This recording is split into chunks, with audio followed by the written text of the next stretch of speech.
श्री हरेराम बाबा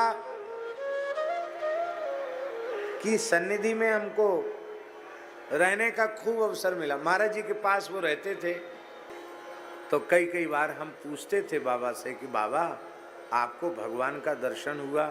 हाँ बच्चा होता है, हुआ। कितनी बार? कई बार हुआ।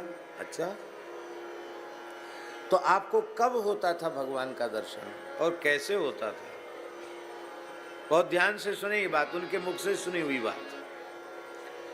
बोले कीर्तन करते करते करते करते, महामंत्र का कीर्तन करते करते, और जैसे ही शरीर और संसार का होश चला जाता था, शरीर संसार की विस्मृति जैसे ही होती थी, तीव्र भगवत विरह व्याप्त होता और शरीर संसार की विस्मृति होती, और उसी समय जिधर नजर डालता उधर श्री कृष्ण खड़े हुए दिखाई पड़ते थे। इसलिए मैं दौड़ता था। अब सामने दीवाल है कि कुआं है कि कोई व्यक्ति खड़ा है, हमको कुछ दिखता नहीं था। हमको दशों दिशाओं में श्री कृष्ण दिखाई पड़ते थे।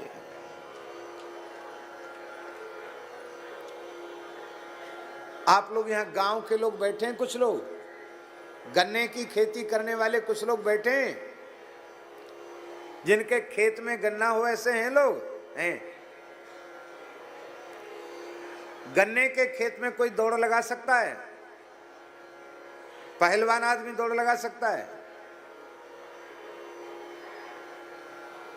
और बाबा जगन्नाथपुरी जा रहे थे, महाराज जी, पुजारी जी और बाबा कीर्तन करते हुए चलते, कीर्तन करते करते भावावेश होता और श्री कृष्ण दिखाई पड़ते तो दौड़ते गन्ने के खेत की ओर दौड़ने लग जाते। किलोमीटरों तक गन्ने के खेत को चीरते हुए चले जाते, दौड़ते हुए चले जाते।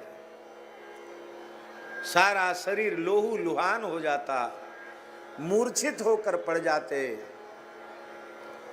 बड़ी कठिनाई से कई महीने लग गए। गिरिराज जी से पैदल जगन्नाथपुरी की ओर गए थे, कई महीने लगे, अंत में नहीं जा पाए, लौट के आना पड़ा। बाबा की इतनी विचित्र दशा थी, बाबा को कब किस दिशा में भाग जाए पता नहीं। बनारस के एक पहलवान थे, बोले मैं पकड़ूंगा, ये भागने लग जाएंगे तो मैं पकड़ूंगा। बड़े नामी गामी पहलवान थे अपने समय के।